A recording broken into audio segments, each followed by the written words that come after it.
Hello to the land of you who are on Facebook and all who will view this on YouTube later. Right now, I have the pleasure of being with Jacquie Phoenix, who is the leader of the Practical Lawful Dissent UK, Canada, and Commonwealth group on Facebook. Hello, Jacquie. How are you doing tonight? Good, good. How are you? Fantastic, thank you. And thank you for all that you are doing to and have done to make this information available to really help people understand what's required and why it's required now. And we can't afford to wait for a savior when we are the sovereign beings meant to save ourselves. Yes, yes. Actually, the government has done really well at trying to hide this information from us. They don't want us to know that we actually have a lawful, peaceful remedy at our fingertips. And it's been there for the past 19 years, ready for us to go. In 2001, I was watching the late night news, and right at the tail end of the newscast, as they were signing off, they said there's an important announcement coming out of England. The Barons Committee have invoked Article 61 of the 1215 Magna Carta. I had no clue what it was. Most Canadians have never even heard the words Magna Carta. Mm-hmm. And it was no different for me.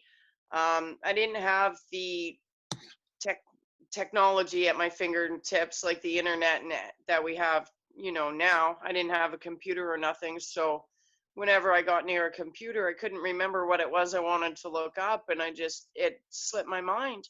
I knew it was important for Canadians because we are a Commonwealth country. We were the first federation of the British Empire, for crying out loud. We've got huge ties to Britain. So as soon as I heard that, I knew it was important. I just didn't know why. And it wasn't until after Trudeau unrolled his globalist agenda and handed us over to the United Nations. A lot of Canadians got very active and anti-political at the time. They started with the Yellow Vest movements. They did the convoy across the country. I was involved with the Yellow Vest protests and whatnot too. And then I found a video on Facebook of a gentleman in the UK using Article 61 of the 1215 Magna Carta to get rid of a solicitor that was at his door demanding money for council tax.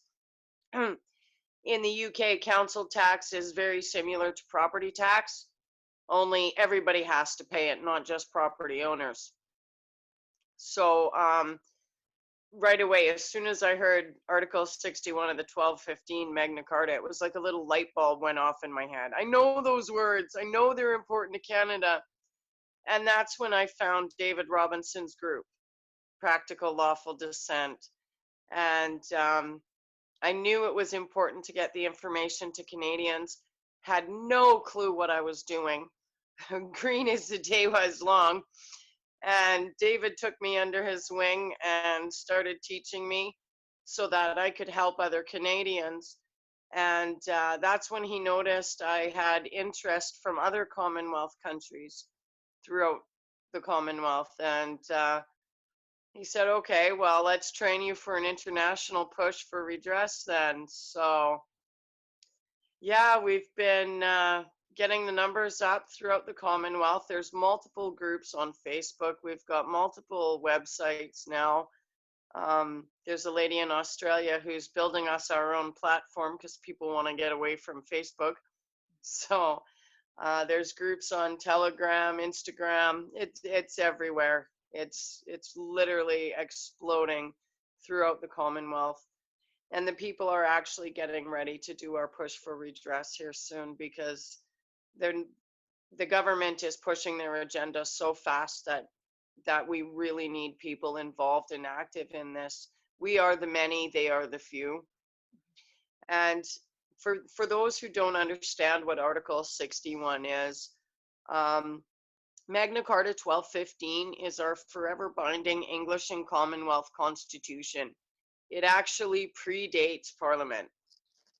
So they can't touch it. Only the people can change Magna Carta. via a constitutional convention of the people. Article 61 is the security clause. It protects us from a treasonous regime, which is clearly what we have today. The role of the monarch is actually very important to the way our common law justice system functions. They are there to make sure that unlawful acts and statutes never get presented to the public. The Queen has breached her coronation oath, and treason has been committed. With our common law justice system in place, we the people are actually self-governing. We are in power over government. The people are in power over government. We're self-governing. And that's done via jury nullification in our properly impaneled juries. It's called the rule of law, or the court de jure. Okay. So they're supposed to be properly impaneled jurors in every single courtroom throughout the Commonwealth. And it is the jurors that make the decisions. They're the ones that are doing the judging, and they're the ones that are doing the sentencing. What we see today is not lawful courts. They're listed as foreign corporations. They're there to make money. They're not there to divvy out justice. And our Constitution protects our right to justice. And Magna Carta states that no one is above the law. Not government, not the monarch, no one. We are all equal under the eyes of the law. And some of the politicians will try to say, oh, well, these people think they're above the law and that's what they're doing. No, we don't think that we're above the law. No, we in fact are asserting the rule of law, because no one is above the law, and that includes government. And Canadians can see with Justin Trudeau's actions, he absolutely thinks he is untouchable. And that's because we don't have any lawful courts. Criminals don't punish themselves. No. And the courts are nothing but foreign corporations. Oh, what? You're going to walk into McDonald's and ask the CEO to throw your prime minister in jail? It's not going to happen. No. It's not going to happen. And so speak into the difference between lawful and legal for those who are listening that may not be fully aware of what that important difference is. They're actually, see, treason is anything foreign having any say in our laws or governance, okay? Like I said, the people are self-governing under our common law justice system. Only people can create laws. The government is only allowed to create acts and statutes because they're only allowed to repeal acts and statutes. Acts and statutes can never be permanent. Only laws remain in perpetuity, and that's decided by the people via the jury nullification process. Okay? That is our common law justice system. Common law is 4 basic tenets: cause no harm, cause no loss, commit no fraud, and keep the peace. It covers every single aspect of our daily lives. So what the courts, or the fake courts, the corporations, are doing is they're using the Roman Admiral Law of Commerce. And it starts with the fraud against your birth certificate. They've got us all deemed dead, lost at sea. Mm-hmm. And that goes right back to the 1666 Sesquivi Act, where they listed us all as dead, lost at sea. And that's right from your birth certificate. So it's a fraudulent system right from the get-go. They're using foreign laws in a foreign language known as legalese. They've taken all the English words and changed the meaning of them. Understand no longer means that you know it. It means that you're granting authority. I stand under your authority. You know what I mean? And that's all deception and lies. And our Constitution states that if you move to the country, you have to be 7 generations in before you can even apply for public office. If you look at the way Parliament is set up in Canada right now, 3/4 of them weren't even born in Canada. This is their first generation here, right? So right there, that's high treason. So we need to stand under our security clause with the rest of the Commonwealth, because these foreign laws and foreign regulations, like the United Nations itself, is a completely foreign entity. Our country should not have any involvement with the United Nations, let alone building internment camps so they can force vaccinate our people. Like, these are all crimes against humanity. The government commits 3 out of 4 common law crimes against each and every single one of us every single day before you've even had your morning cup of coffee. Well, we all feel it.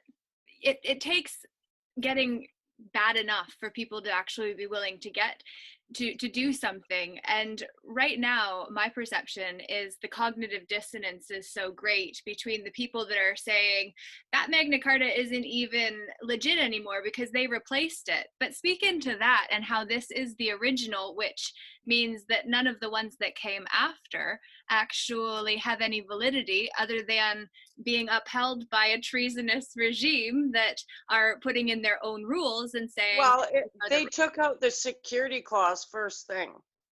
In 1216, the very first thing to come out of that was the protection for the people. And if you stop and think about it, in 1216, King Henry was a 9-year-old child. Are you going to trust a 9-year-old child to know what's right for you? No. No, he was a puppet. Mm-hmm. And right there, they didn't even tell the people that that was being done until centuries later. How is that a valid document?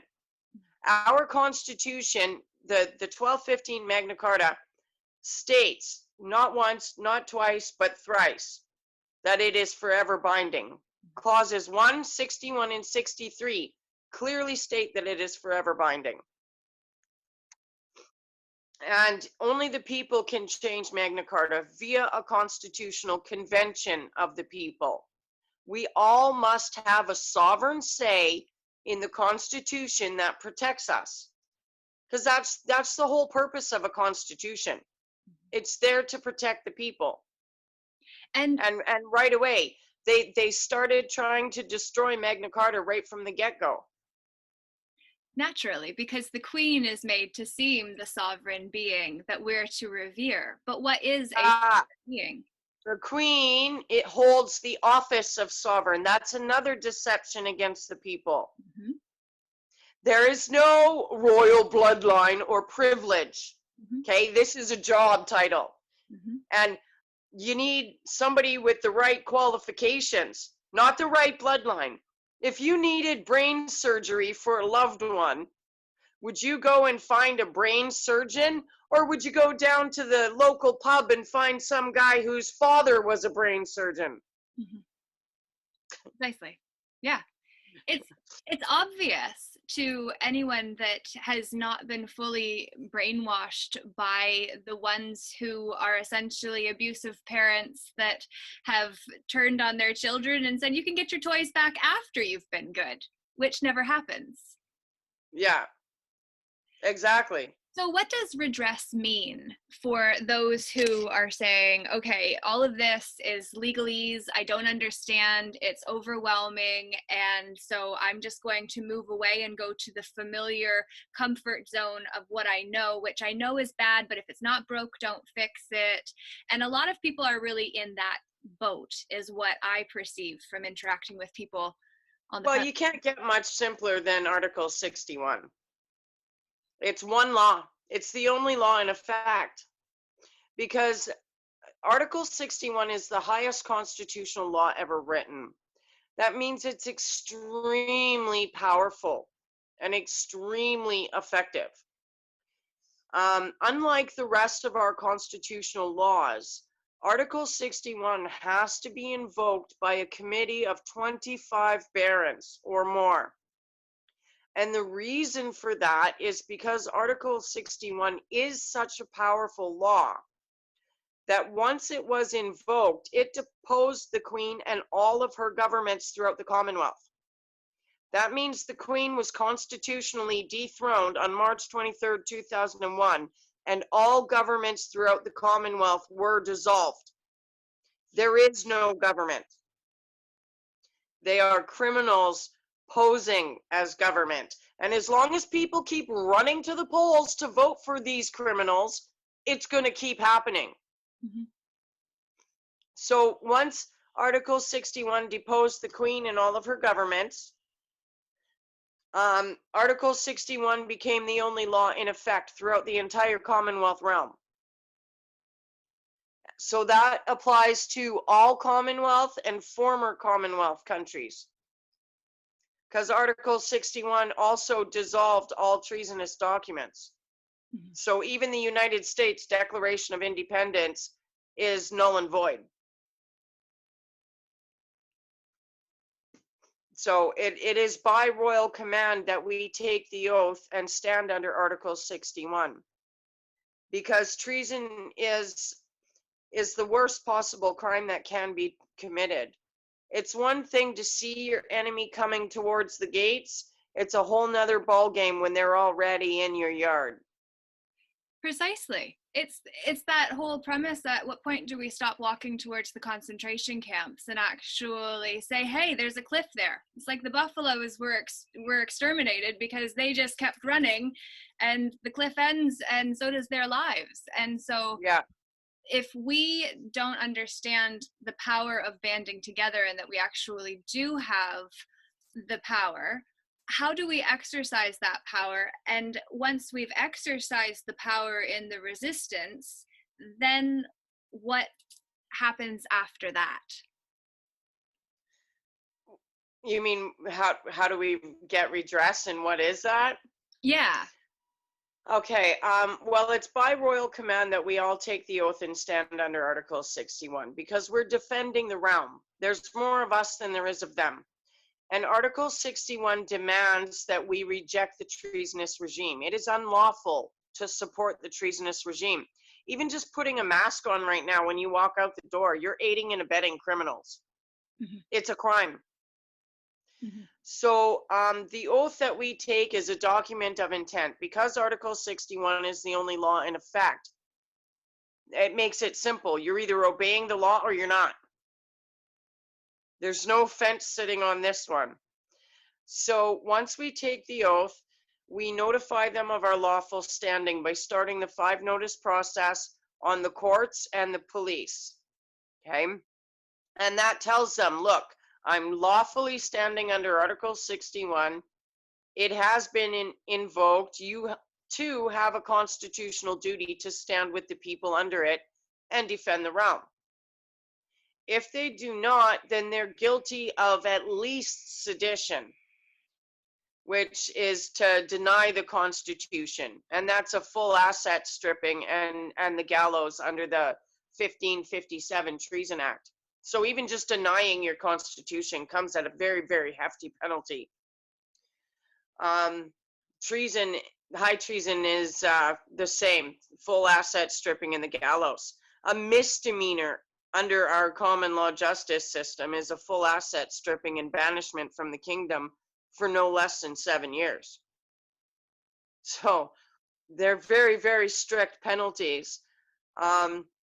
Once we've notified them of our lawful standing, we can use the 5-notice process to hold government agents accountable.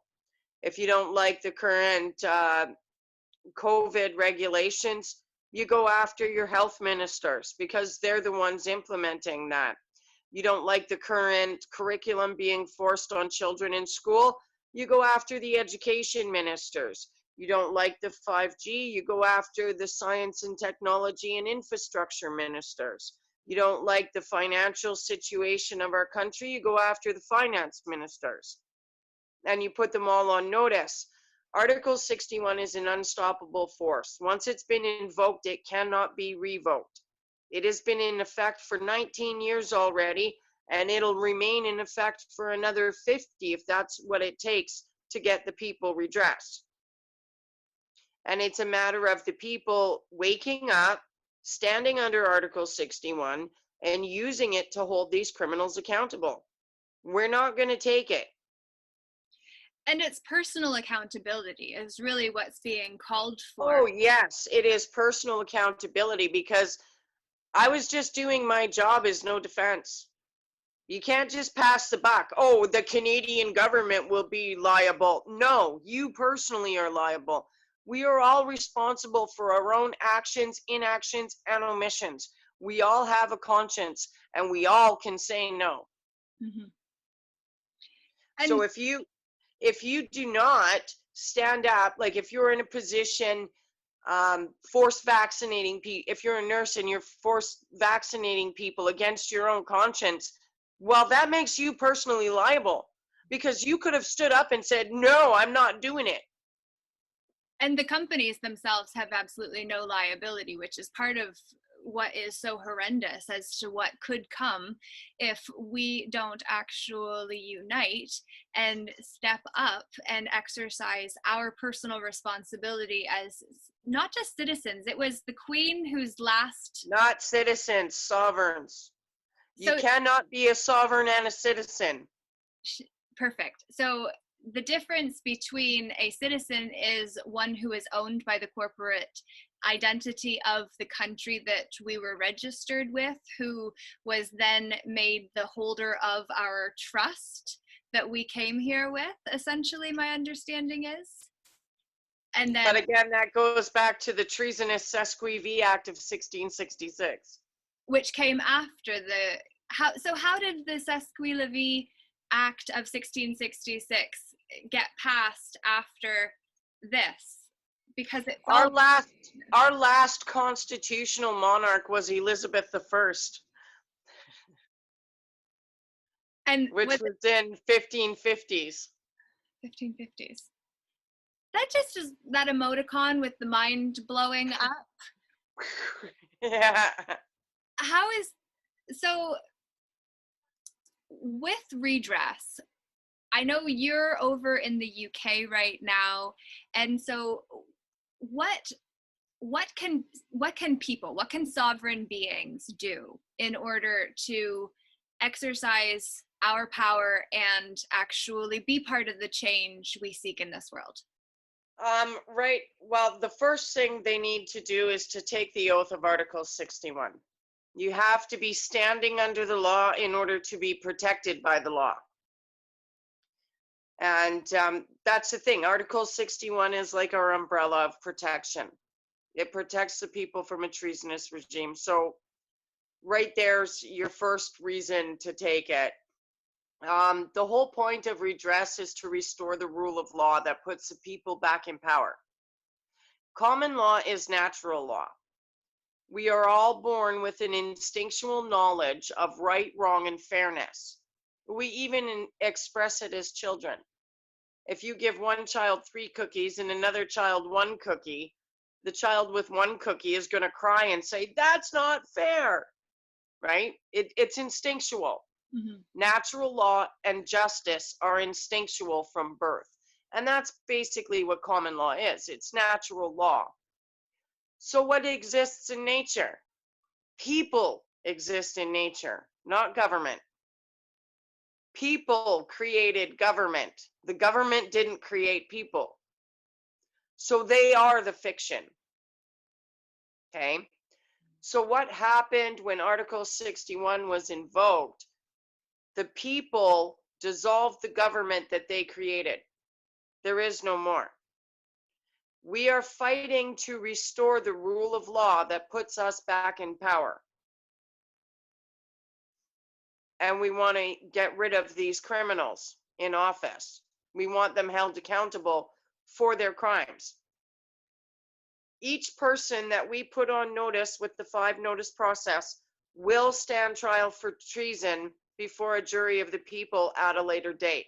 Article 61 is unstoppable. It will go right up to the point where the people win, because it's only a matter of time. There's more of us than there is of them. Mm-hmm. Eventually, the police will have to do their jobs. Mm-hmm. So we put them on notice. We collect the evidence for trial. We will be asked to submit our evidence to the jury at some point. Towards redress, we do have a plan towards redress. I don't really want to go into it too much here, but we are asking people to make sure that the groundwork is done in their communities. And what do I mean by groundwork? We want the cops, courts, and councils on notice. Once you've got the cops, courts, and local councils on notice, start going after the MPs in Parliament and the government whips, especially the government whips, because they are the worst. Government whips? Yes. What is that? Or who are they? Oh, you don't know about the parliamentary whip system? No. You're going to love doing this research. The government whips. Now, their duties are basically as it sounds. They're whips. So, for example, if you look at the way Parliament is set up, there's a lot of female MPs, are there not? Yeah. Yeah. A lot of those female MPs are mothers, correct? Yeah. Mothers tend to be very angry at the thought of their children being sexualized in school at a very young age with evil curriculum, shall we say. Right?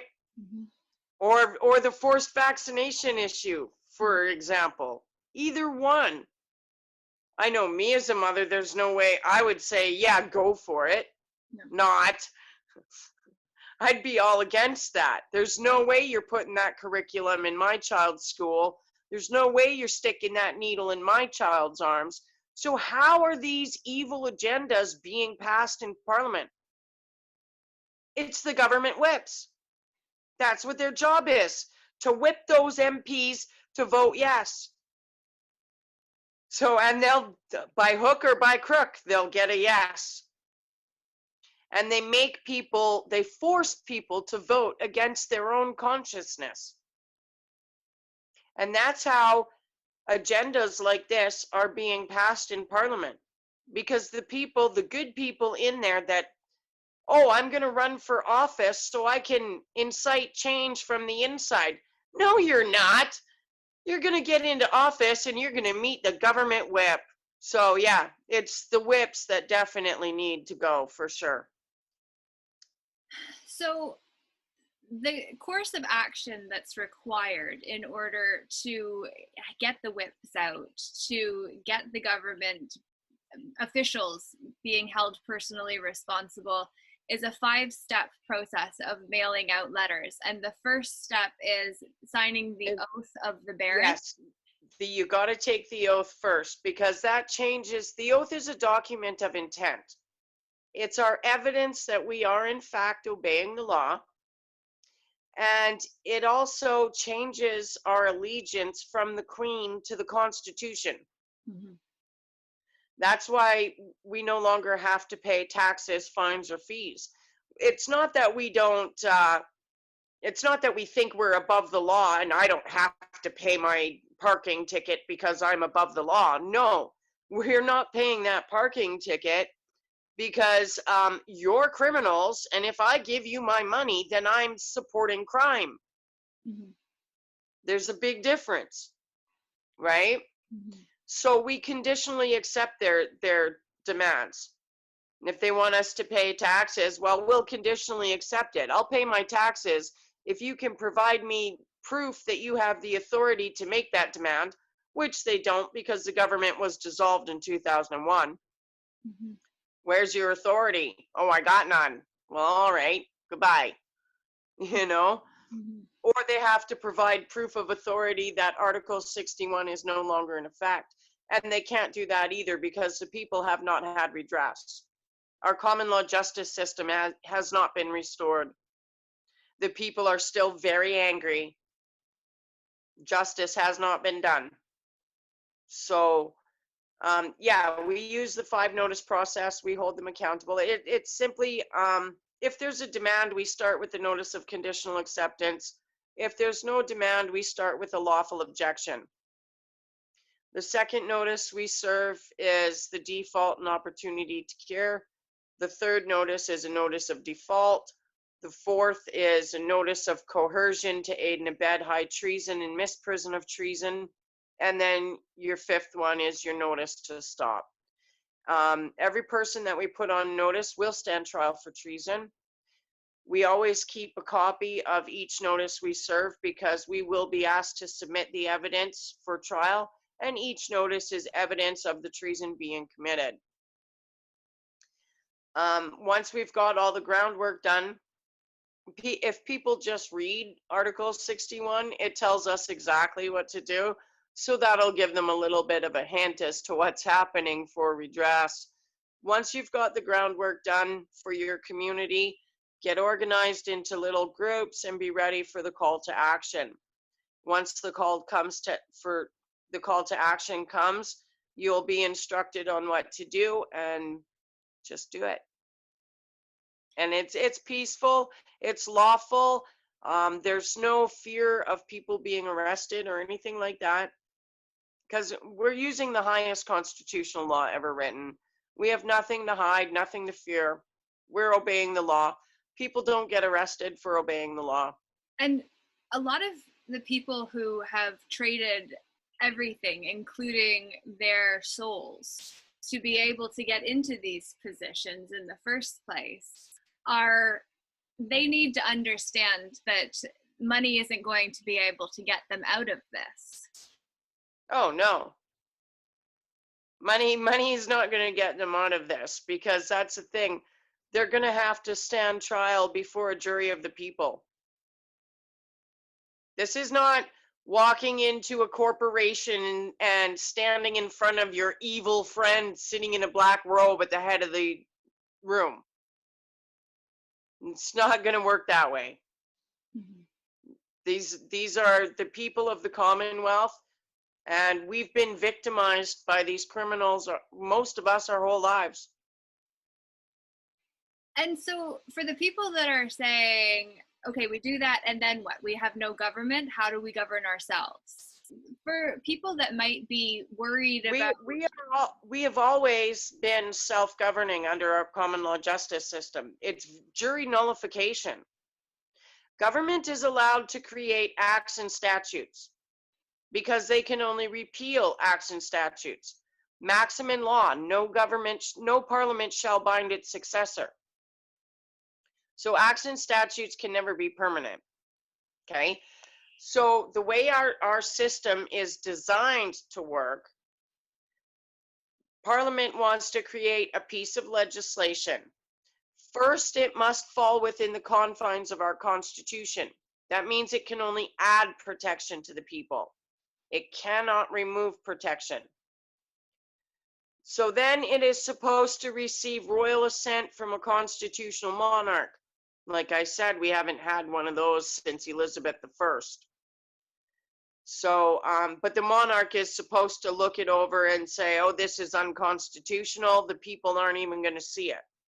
Or if they think, okay, this might add protection to the people, we'll see what the people think. And then it's presented to the people in the form of an act or a statute, a rule, if you will, not a law, a rule. And if somebody breaks that rule, they are to face a jury of their peers in a properly convened court of record, court du jour. And that jury has the right and duty to nullify any government act, statute, or legislation that is unconstitutional.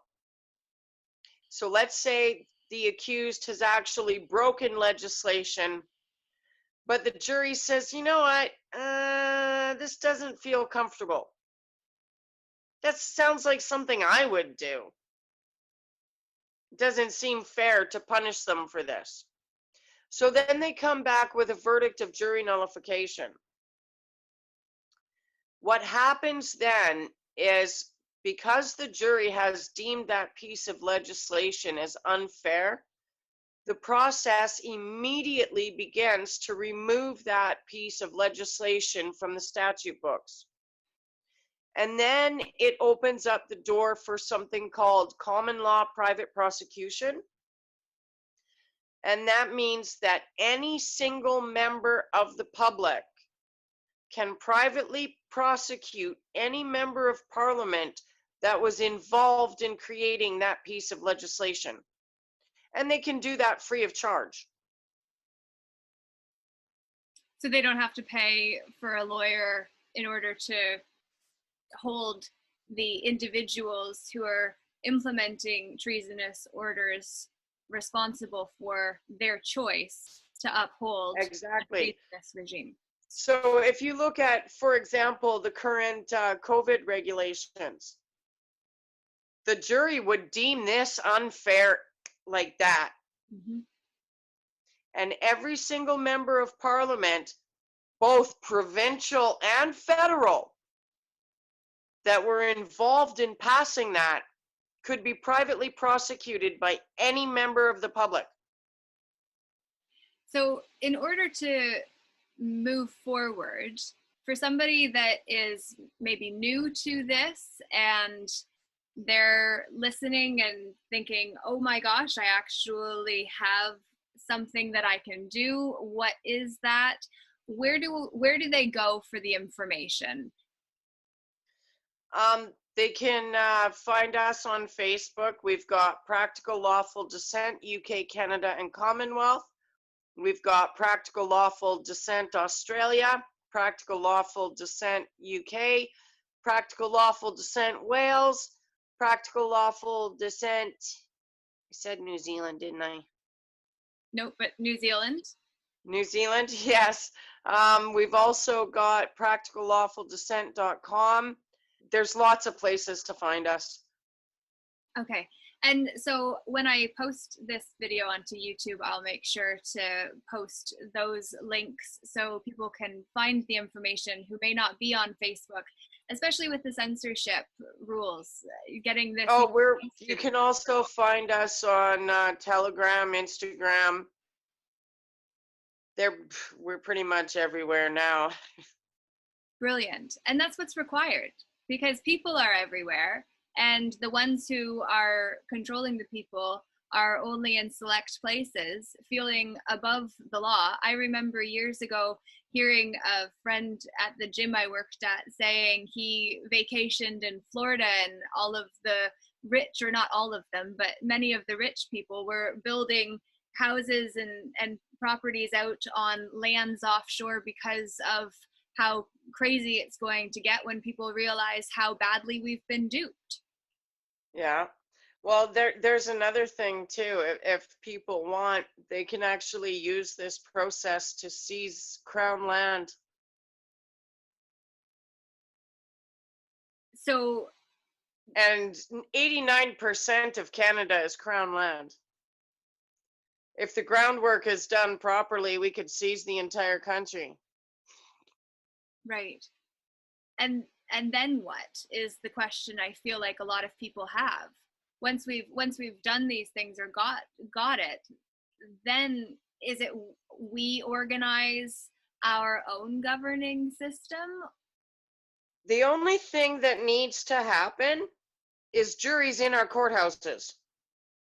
Bang, that is redress. Juries in our courthouses. We need our buildings back. Right. They're our buildings. We own them. They have usurped our courts, and they're using foreign laws in our courts. Right. That is high treason. Yes. Criminals out, people in, done. Game over. Fixed.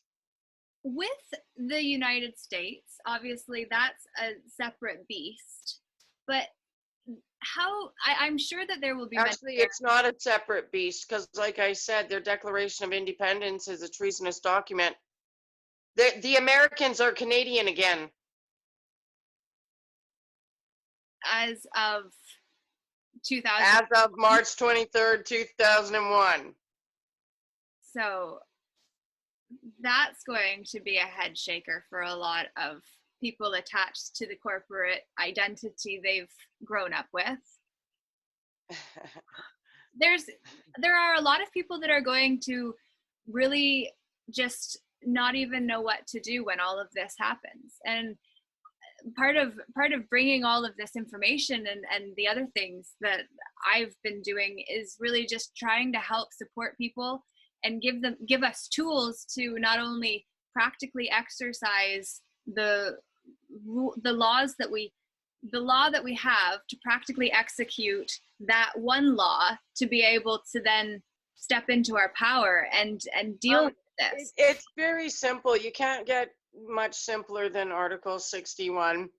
It's a simple 5-notice process. We've got all the templates. They're valid throughout the entire Commonwealth. They're just fill in the blanks, put in the names, the addresses, keep a copy for yourself, send the original via registered mail, keep your postal receipt tracking number, staple those to your copies, file them away for the jury. We also have tools that can aid people. Like, you don't need to register your vehicles. Under our common law system, we have a right to travel. And you can even see that on the very first page of your passport. It says we are allowed to travel unhindered. So we don't have to pay for stuff like that. Registration is for commercial vehicles only. So in your private capacity, you don't need a driver's license. You don't need registration.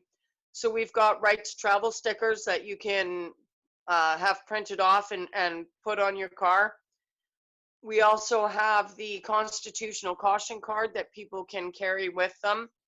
And when they're when they're encountered with police or other government agents, you just pull out your cell phone and start recording, and you recite the constitutional caution card. 9 times out of 10, they'll back away because, and it's really simple. The constitutional caution card says something along the lines of, I must caution you, I stand lawfully under Article 61 of the 1215 Magna Carta, which was invoked according to constitutional protocol on March 23rd, 2001. Any attempts to enforce unlawful acts and statutes upon me will be taken as an act of high treason, for which you will stand trial before a jury of the people at a later date. Anything you say or do against me will be used for your trial. I urge you to consider Nuremberg. I was just doing my job as no defense. Maxim in law, ignorance of the law is no excuse. Do you understand? And it's just that simple. We've got notices that business owners can put up, because a lot of businesses are being told that they have to close during these times. Mm-hmm. Nah. We all know that this is a hoax. We don't even need to entertain it. There is no government. So who are you to tell me to close my doors?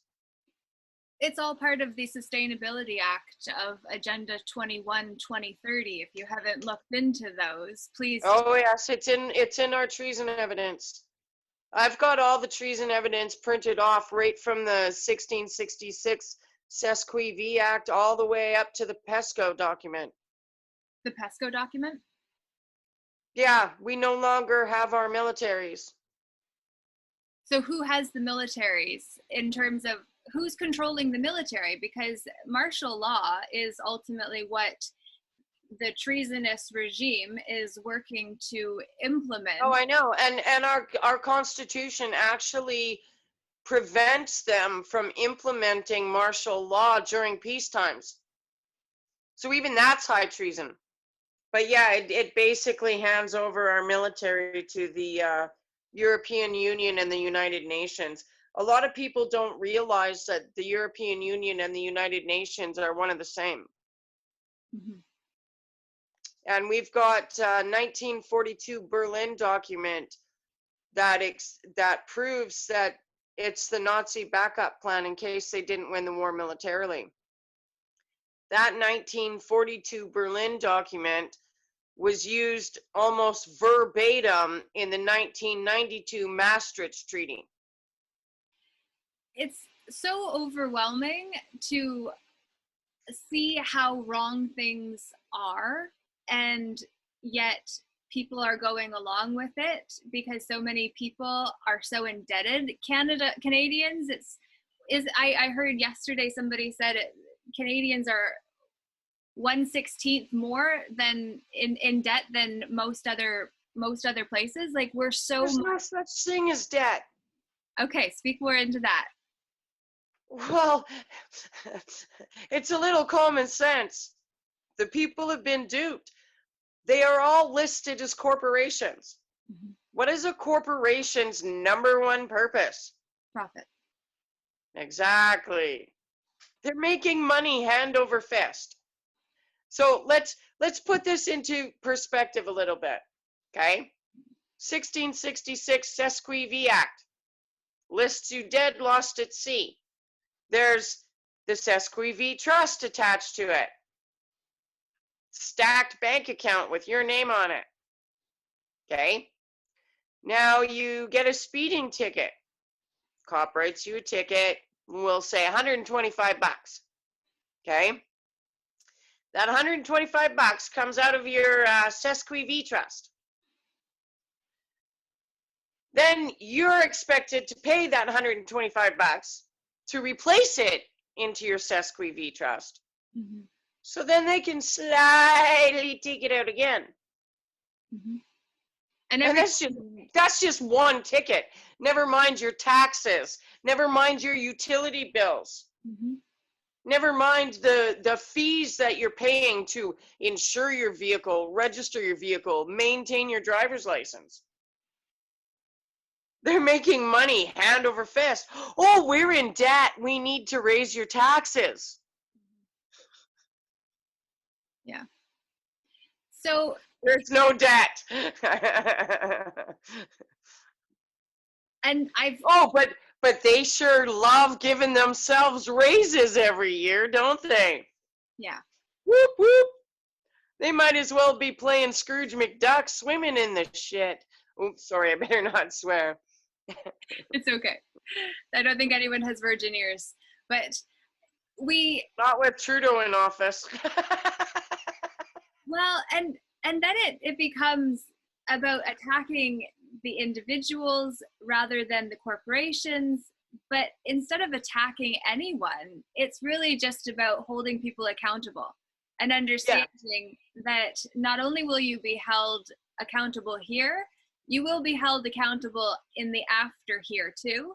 And so really, this is about helping the souls who are alive right now, making choices to go against our nature and uphold. Well, and that's what they're trying to do, right? They're trying to remove people from nature. Yes, fully. Well, hence not being allowed to go even outside onto your porch in certain places. Yeah, well, they want to remove us from nature 100%. They want to change us instinctually. That's why they're pumping hormones into children and pushing this LGBTQ agenda. They want children confused. Mm-hmm. Because the thing is, they don't have any authority on land. That's why they have us listed lost at sea. They don't have any authority over men and women. That's why they're pushing the gender neutral. Oh, the 700 genders. You don't have 700 genders. There's only 2. 100 years from now, the archaeologists are going to dig us up and they're not going to say, oh, look, it's one of the 700 genders. Right. No, they're going to say it's male or female. And that's the thing. They want to just completely disconnect us from nature, period. Because our Constitution protects our unalienable birthrights. We have a right to food. We have a right to water. We have a right to shelter. We have a right to justice. We have a right to free speech. We have a right to protection. These are all things that can neither be given nor taken away. And yet they want to take them away and make us beg for them. No. The bears don't have to pay for their caves, do they? Mm-hmm. Or their food, or the claws that protect them. Mm-hmm. That's just natural.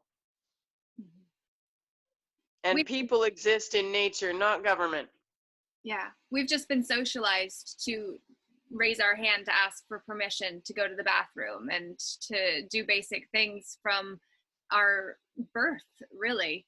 Most people, and anybody that goes against that grain then gets put into their place, because society works with the tribe, and then the individual doesn't fit within the tribe. In order to belong to the tribe, the individual has to conform in order to fit into that space. And so when the individual doesn't, then the tribe says, get out. But what we're actually now doing is reversing that order to say that we're all in this and the tribe is all of this. And so now it's time for us to say, instead of trying to push the free thinkers and the ones who are saying, this is not right, it hasn't been right for a long time, it needs to change, and it's not going to be changed by the ones that are in power. Because the ones that are in power have already sold out. Largely, the people that are at the top right now had to step on a few people in order to get there. And in that process of losing their humanity, they have sold us out so that we're on track to do so too, unless we actually act. Well, and that's why we need to hold them accountable. Mm-hmm. See, they had to usurp the royal prerogative in order to usurp our courts, in order to usurp our constitution, in order to usurp our sovereignty. Because that's the key here.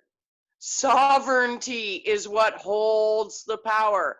And that is why Parliament is trying to say, oh, we're sovereign. That's like your toaster trying to tell you it's your mother. Mm-hmm. No. Mm-hmm. No, you're the toaster. Get back to burning my toast. Yeah. Fantastic. Well, thank you so much for all of the information today, Jacquie. And so we'll wrap up the episode of Peaceful Inner Warriors United podcast now and move over. And I know my friend Chantel, who introduced me to this. Hello, Chantel. I should have given you a warning. Sorry about that. Oh, you're on there. Perfect. I posted that we would open it to Q&A for those who were open and interested and keen to have questions answered. And I know Chantel has questions, and anyone else who may be watching this over on Facebook, if you are interested, we've got Brian over in Africa with Motivated Mindsets, and Brady is tuning in as well. I'm sure there are a few more. So anybody else that has questions, if you are wanting to jump over onto Zoom, or you're just wanting to post it into the comments, we've got some time where Jacquie has graciously said she is willing to give us an opportunity to ask those personalized questions to go deeper. So Chantel, would you like to be the first? First off, I'd like to say I love you, and I can't believe how much work you do for all of us, because this must be absolutely insane to take on. Just, I get so overwhelmed even just reading the first post that you want us to read, and I'm like, oh my gosh, how do you do this? So much information. Yeah, it is a lot to take on. See, that's the thing. All of this information used to be a core part of our education system. But again, you know, it's easier to remove your human rights if you don't know what they are. So they've removed it from our education system decades ago. So we've just been fed lies and indoctrination. Absolutely. So we got to kind of forget everything we've been taught and learn everything that we should have been taught. Yeah. Yeah. Which is going to take time, because there's a lot, honestly. It's hard to now come back and connect with yourself when you've been so disconnected. Yes, for sure. But my one question will be for like what other people have said to me, because I've had a lot of people that have said, oh, well, do we lose all of our rights to like the child tax benefits and stuff like that? So I don't know how to explain to them why not. No, see, we have something called lawful excuse. Okay. And that means we have lawful excuse to break any act, statute, or legislation with impunity as long as we don't break common law. Do no harm, cause no loss, commit no fraud, and keep the peace. So we have to follow those 4 tenets of common law for our oaths to be valid. So when we need a service like child tax credit or unemployment insurance, whatever, going to see the doctor. Those are services and benefits that we need in order to maintain our happy, healthy existence. Yeah. So to deny ourselves those services, we'd be causing a harm and a loss to ourselves. That would be a violation of our oath. So we have lawful excuse to comply under duress to access the benefits and services that we need. Okay. I saw as well that there is where you can put a VC in front of your signature. That's for extreme duress. If they're threatening violence or incarceration, then you would put VC for extreme duress. In a situation where you're accessing services, it would be a simple 3 dots before your signature. And what do those 3 dots mean? That means you have something more to say. It's basically saying, I object, but I'm under pressure of circumstance. I'm under duress, but I'm not under extreme duress. Okay. That's good. I even signed my passport under duress. They didn't even notice. Oh, really? Wow. That they wouldn't notice. So, I guess people probably don't know what they're looking for, though, really. Well, exactly, right? They're not trained in this. They're just yes men, Yeah. following orders, right? Yeah. But yeah. So you can access the benefits and services you need. Just do it under duress. Maxim in law, any act done by me against my will is not my act. So the 3 dots are basically saying, I don't agree with this, but I need this service. Okay, that's good to know. Good. yeah. So would it be recommended then pretty much to do 3 dots before everything that we signed in order to make that part of? No, not in front of everything you sign. Because, for example, sending the notices. I'm not under duress when I'm catching criminals in Parliament. I'm more than happy to sign those documents. Mm-hmm. But like driver's license or passport, they're not. Well, you don't need a driver's license unless you're driving for a living. Mm-hmm. If you're a bus driver, a taxi driver, or a long-haul truck driver, then yeah, you need it. But just going from point A to point B, no, you don't even need one. Interesting. And once you've entered into that system, though, so those of us who actually did go through the process of getting our driver's license and actually stepping into their territory, then are technically bound to having a license because we agreed to play in their court, so to speak, from what I've been told. Just don't renew it. Once it's up, it's up. Okay. And once it's up, then we can drive legally, and well, not lawfully. Lawfully. We can drive lawfully. Because we're only travelers. We're not doing it as a business. So that's the difference with maritime law, is that we're all born as travelers who were born to be free to travel this world. And so when we get our license, we're actually going through a professional process in order to participate in a corporate game they're listening. They've got your birth certificate. Your birth certificate is what lists you as a corporation. Mm-hmm. And the date that you are registered, or the date that's registered on your birth certificate, is when the trust was then transferred over to them instead of us. Well, it's always been, that's kind of when you became your corporate entity. Yeah. But the beautiful thing about the oath to Article 61 is it breaks all contracts, including that fraudulent birth contract. Oh, good. So a lot of people say, well, do I need to go and register my birth with the common law courts? No, you don't. I did do that. Is that okay? I wouldn't recommend using them at any other point. They've duped a lot of people into registering their birth with them. It's not necessary. Okay. I'd recommend staying away from them because they're not standing in the truth and law. They're not properly using the common law justice system. They are using unlawful acts and statutes and legislation. Mm-hmm. They're using legalese, and they're also supporting the fake King Gregory Hallett. Right. The throne remains vacant, and it will remain vacant until after the people have redress and go through a period of re-education before we have a constitutional convention of the people.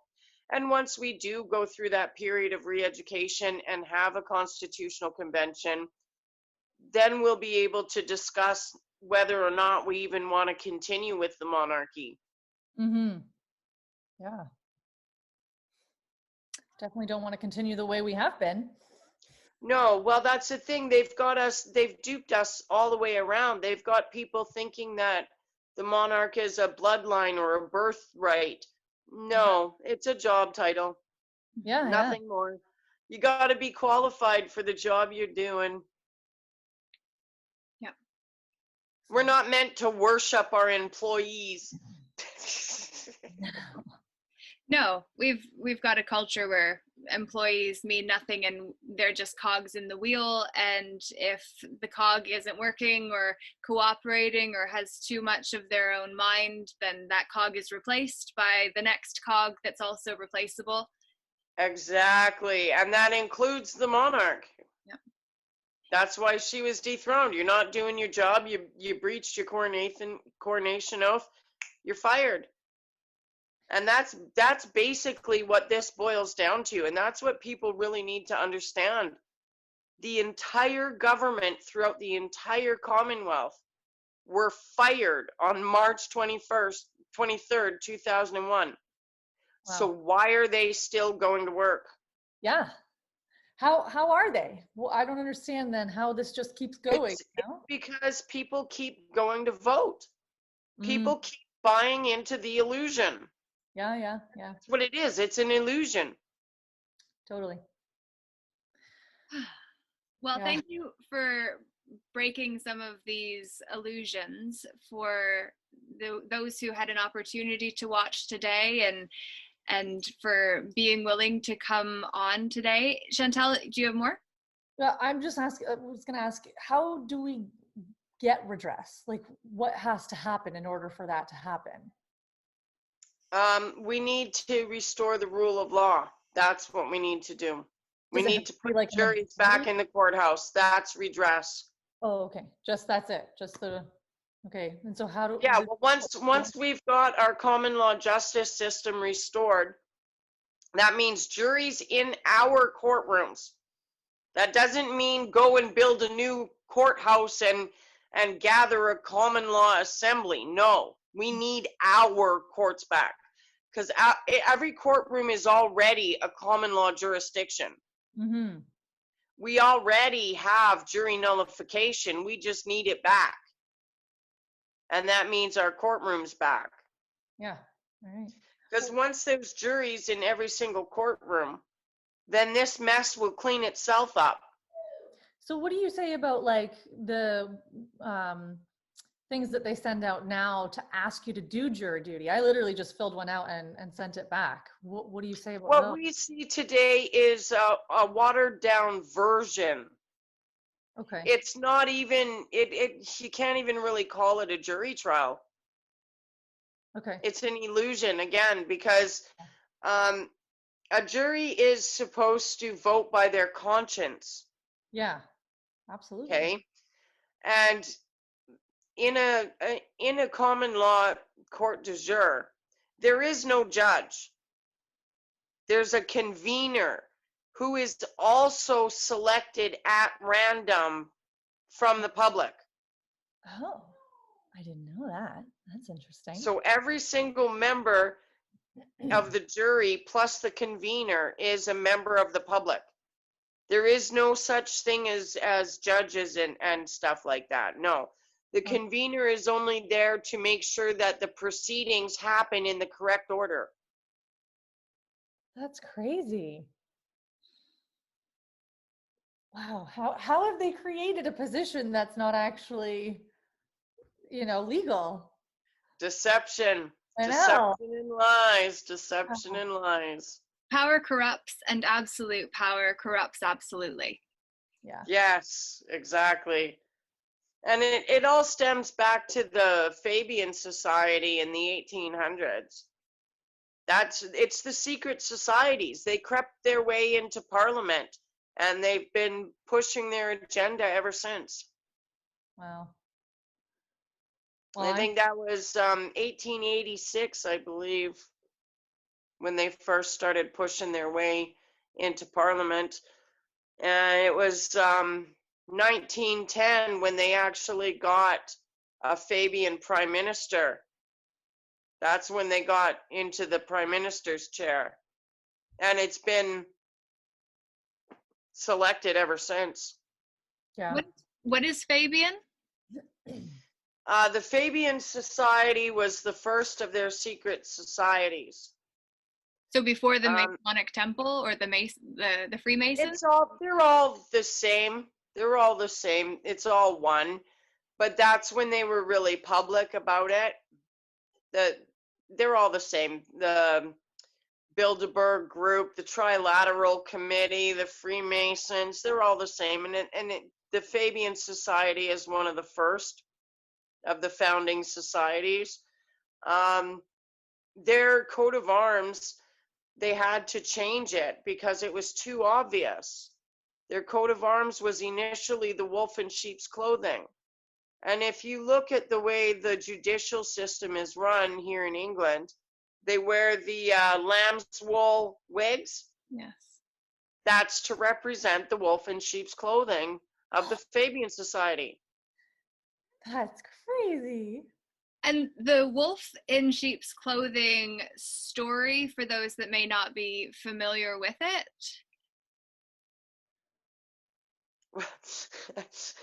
Put me on the spot with an old nursery rhyme. Thank you.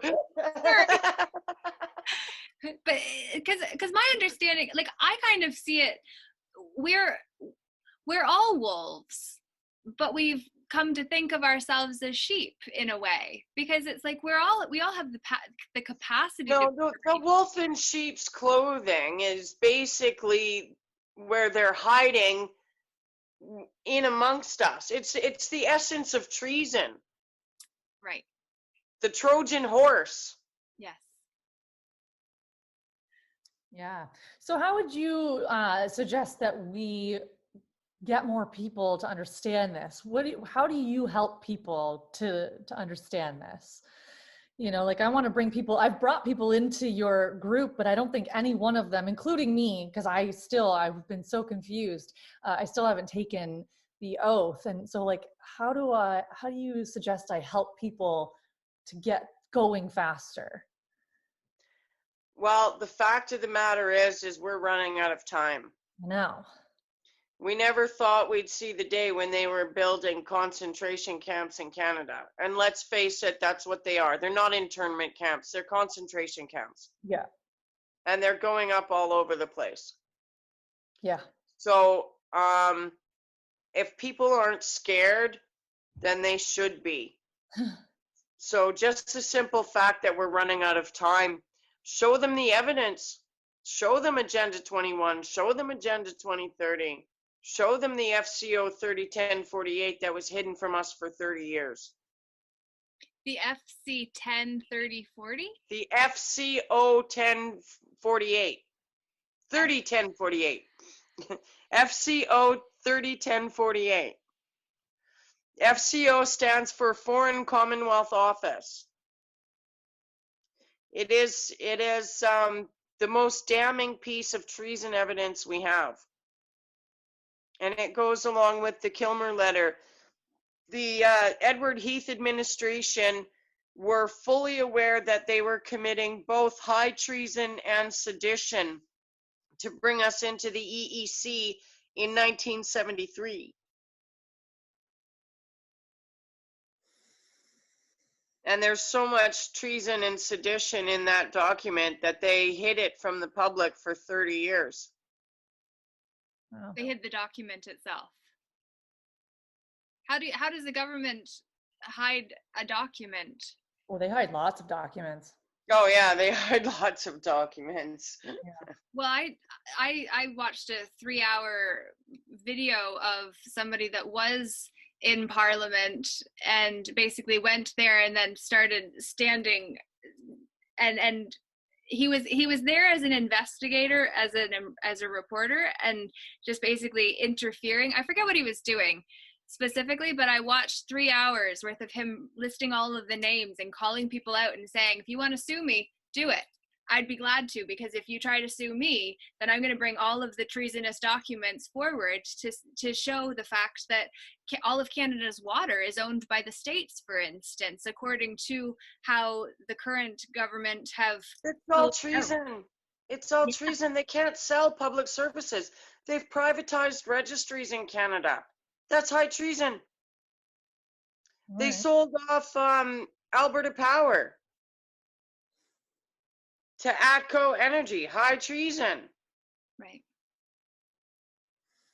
They can't do that. They're not. See, the crown is a vessel that holds everything the people own. They're not allowed to sell public buildings. They're not allowed to sell crown land. They're not allowed to sell crown services. Wow. They're not allowed to get rid of public resources without the public's approval. And the public would be represented by 25 jurors or barons? The barons have already done their job. They're in service to the people. It's their job to babysit the monarch and make sure they're doing their job. And when the monarch is not fulfilling their constitutional duties to the people, that is when they invoke the security clause. They've done that. And so now it's up to the people. And that's why we all have a constitutional duty to stand under Article 61. And that's one of the things people need to wrap their heads around. Oh, well, I don't like what's going on. Okay, then do something about it. Take the oath and stand with the people. I think a lot of them have just got fears about like being kicked out of the system somehow because they've, spoken up against the government. They think that they're not going to get access to healthcare. We're not speaking up against the government. We are asserting the rule of law. Yeah, okay. I remember that. We're catching criminals because the police are not doing their jobs. Yeah. And that's another thing people can do. They can take the notice of obligation and the notice to compel performance, and they can be serving that on their local police stations. Every single police station in the UK has been put on notice. Canadians need to do their part and get caught up. Yeah. Is there a lot in Canada now that we're organizing the international push for redress? Because the call to action is going to come, and if Canada doesn't have the groundwork done, where are they going to be? Watching the rest of the Commonwealth save us and going, oh, gee, I should have done that. Yeah. So do you know how much of Canada has been done and hasn't?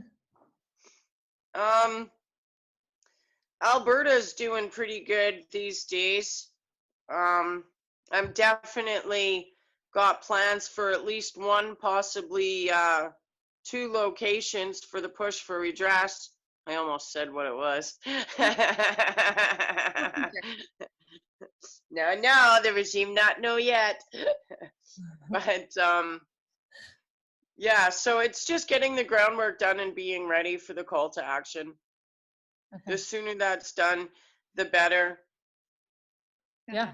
People are going to be scrambling right now, but I am going to do up a couple of forms that people can fill out, like jot forms, to see how much groundwork is done in each province or whatever.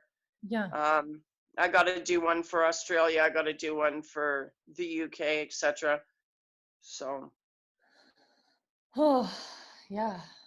Thank you for everything that you've been doing, because this is not something that you get paid to do, No. and that David got paid to do for the 20 years that he was advocating for this. And so I would love for you to just speak into David Robinson's role beyond the brief mention about how he was a personal mentor to you, and ask you to speak into the work that he started and he passed within the last month. And I'm so sorry for your loss. Thank you. David has worked extensively for 20 years to fight for the people's sovereignty and to restore our common law justice system. He is a huge mentor to this movement. He founded Practical Lawful Dissent. All of the extensive knowledge that we have in our files and topics list all come from David. Every single document we do was beautifully done by David. He even gave us the new notices for businesses, the ones to compel the police to do their jobs. The 5 notice process is all done by him. He's even got a new document that parents can serve on their schools to protect their children. Ooh. So all of this has come from David. He spent years studying and researching and teaching us. So he's had a very big influence on this movement. He's done a lot of videos over the years and interviews for us. He showed us how to lobby the police. He showed us how Article 61 could be used to seize a town hall. He seized Glastonbury Town Hall using Article 61. And that was back in 2015. So, it is a great loss to everybody. All of humanity is feeling the weight of this. Even those who didn't know David, his legacy is something that we need to protect for future generations. Like I said, all of this information was removed from our education system decades ago, and David gave us that knowledge back. So we really need to protect it for future generations. He's an inspiration to us all, and he's the closest thing to a constitutional monarch we've seen since the 1550s and Elizabeth I. Thank you, David. Thank you for the remembrance, and also the reminder as to the fact that we're the ones that history books will be written about, and what we choose to do now. And David is remembered because he has transitioned in order to pass the baton to us.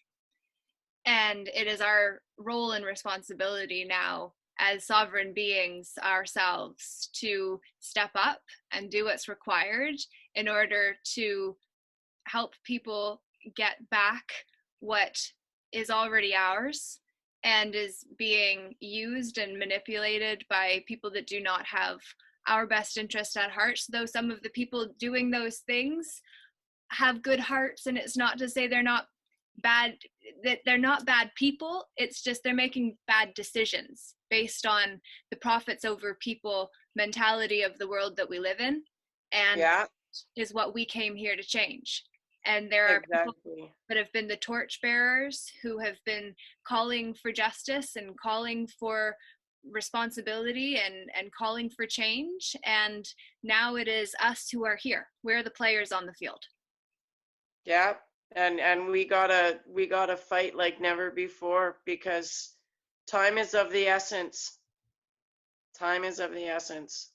Sincerely. So anyone that is interested in actually exercising your power to be part of this change and movement, the first step is to swear the oath of the barons, and you get all of these documents in the units on the Facebook page.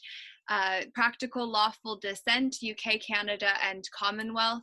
Jacquie is one of the administrators and moderators, so until that platform is not available for us to be able to use, then you can go on to the other places, but it's all been laid out for us. We just have to actually do the work. And while that is an uncomfortable process, we have to understand that this is not about protecting the elderly, and this isn't even just about protecting the children or ourselves. This is about protecting humanity's future. Exactly. Exactly. Because once they've robbed us of all of our rights and freedoms, it's going to be a lot harder to get them back. We still have a shot at this. Like my grandmother would say, an ounce of prevention is worth a pound of cure. Yeah. And I know when people come into the group and they want to learn, I understand that it takes time to learn, but at least get your oath and your lawful standing done as quickly as possible. People that wait until an issue arises, it causes them a lot more headache and work than necessary. Whereas if you've done your oath and your lawful standing and you're familiar with the process, then when the regime does something against you personally, you're not in panic mode. You're, oh, okay, I can deal with this. I know what to do. And you've only got like 2 processes to start instead of 5 or 6.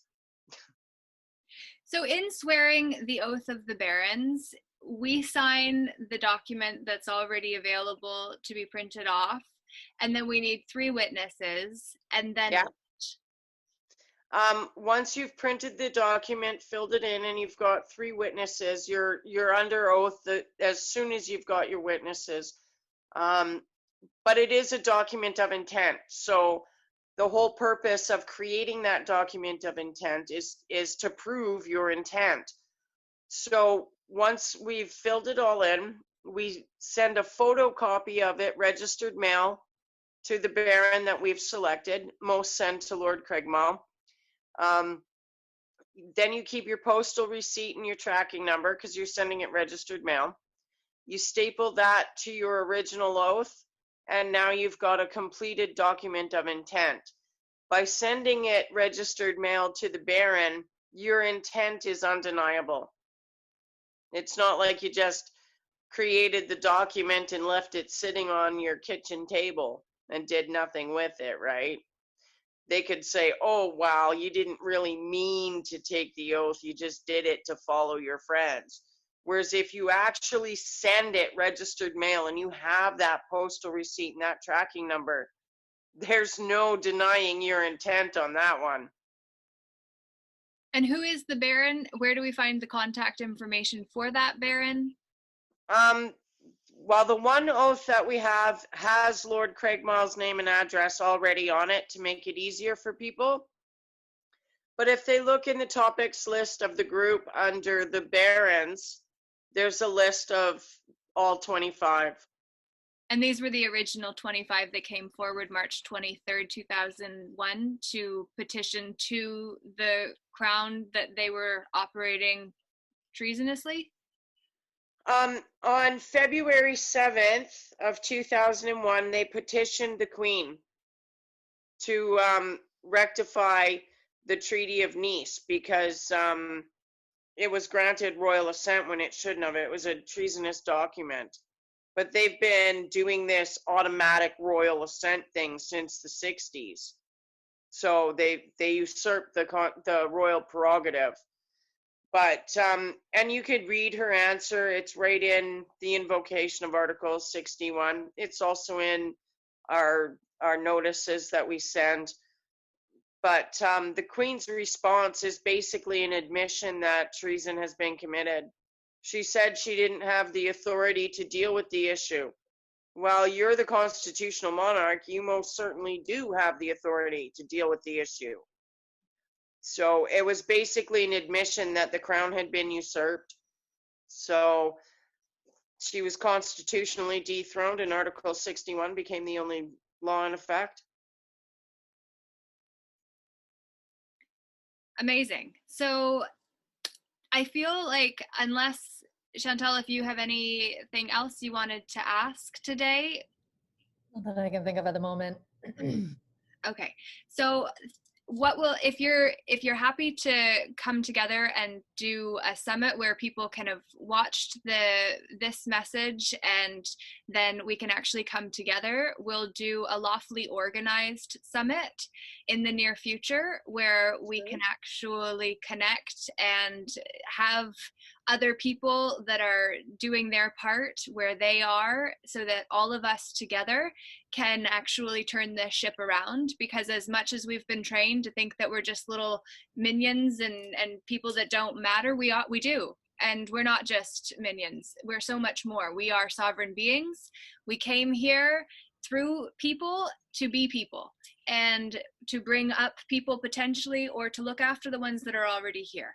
And we have a responsibility to protect our future. And yes, we certainly do. It starts. And that's the thing, right? Treason is a silent war. The government is sitting there behind closed doors with a stack of documents called acts and statutes, and they're signing them with a pen, signing away your rights and freedoms every day. Article 61 gives us our own stack of documents, and we can pick up our pens and get on the battlefield of this war. And that's what it is. It's a war. So Article 61 gives us a way to fight for our freedom. So let's do it. Let's take those oaths. Let's start sending those documents, get the groundwork done, and be ready for the call to action, because the international push for redress, it's coming soon. Awesome. I'm ready. Let's do it. I'm ready. Yeah. All right. Well, and for those who are not feeling ready, plug in. Stay connected. Know that you're supported. You've got people that have put in years of work in order to be able to guide and mentor us all through this process we're going through right now. So as overwhelming as it is to wake up to the illusion we've all been raised in, we can get through it together. Individually, we are not able to do anything. Together, we can do anything. So let us together. Most certainly. Thank you so much, Jacquie Phoenix, for your time today and all of the insights and clarifications. Anyone that has questions, please do comment, post, message me privately if you don't want your name attached to this, which we understand as well. And yet there's also the point where it comes to say that right now you're free and you have the choice to connect with people. And if you don't take action and you leave it up to the ones that are, we may not have enough people to actually do what's required, because you matter. So please understand, it's overwhelming, it's scary, and it's required. So thank you, and thank you very much. a phenomenal day. You're welcome. Everyone. Thank you, Jacquie.